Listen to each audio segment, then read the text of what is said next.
Hey guys, so in the spirit of Mac and temps, I wanted to actually put some models in front of the camera and talk, which is something I've stopped doing and I'd really like to start doing again.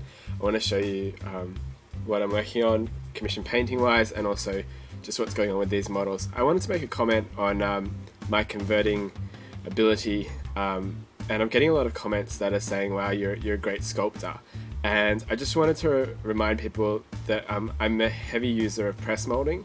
So I don't actually sculpt these things. Let me show you what I mean. I just treat it like another conversion bit. So for example, like with Abaddon, this chest piece here that you see, like that's not sculpted by me. That's a press mold. These shin pads are press molds. All this detail is taken from the other Abaddon figure.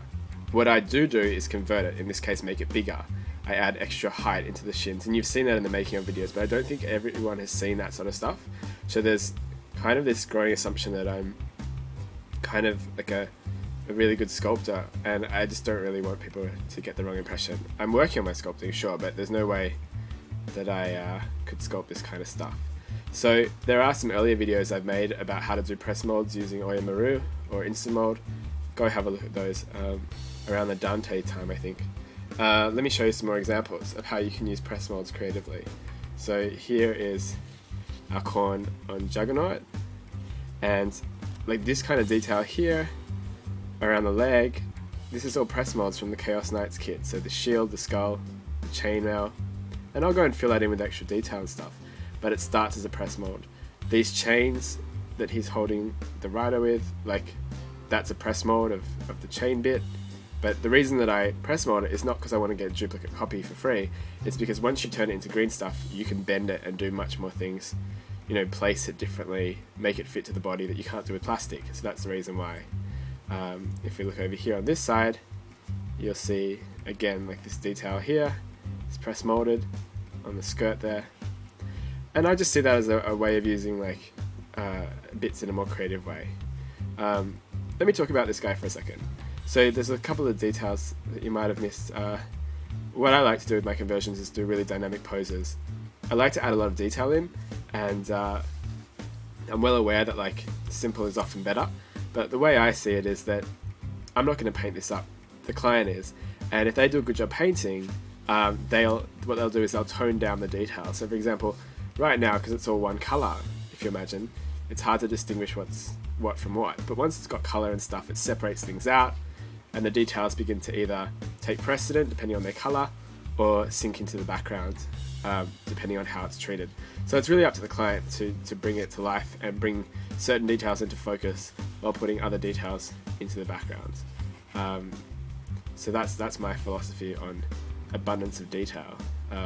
It's also just a lot of fun. Let me show you some more press molding. Here's Angron, and let me just take him off here. He's magnetically connected. The way I do that is I do pin to pin.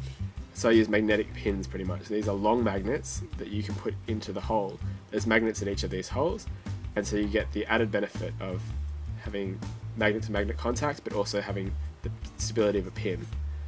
So let's have a look at some of the detail on Angron here. So again, and as I explained in the making of video, a lot of this is press molding. So this chest stuff here is actually an inverted press mold from an old Rhino grill. That's what gives me that three-dimensional raised diamond effect. And then most importantly, like these faces in his shoulder pads are press molds as well. Like I could not sculpt that. That's a press mold of a McFarlane figure.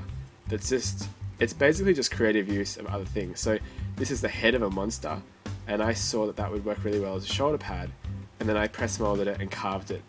So if anything, like where I'm like working creatively is to just try and adapt these shapes into a coherent whole. That's what I do as a converter. That's why I consider myself a converter, not a sculptor. And again, like the faces on his shin pads, well, again, they're press molds from Chaos Iconography that was flat and now can be made round and fit to the shin pads because it's green stuff.